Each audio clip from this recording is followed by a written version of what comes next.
এক বুজুর্গ বলছিলেন যে হে আল্লাহর বান্দা, দুনিয়ার যন্ত্রণার পেরেশানির কারণে যদি মানুষ বলে যে যদি মরে যাইতাম ভালো ছিল, মানুষ বলে না এরকম যে এত পেরেশানির চাইতে এত দুঃখের চাইতে মরে গেলে ভালো ছিল।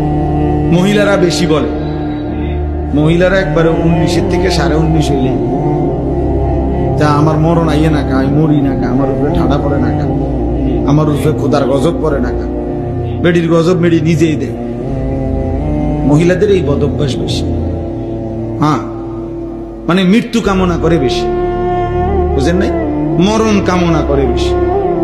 তাহলে ওই আল্লাহর ওলি বলছেন যে হে আল্লাহর বান্দা, দুনিয়ার পেরেশানি থেকে তো তুমি মনে মনে কামনা করিলা যে যদি মরে যাইতাম পেরেশানি মুক্ত হইতাম।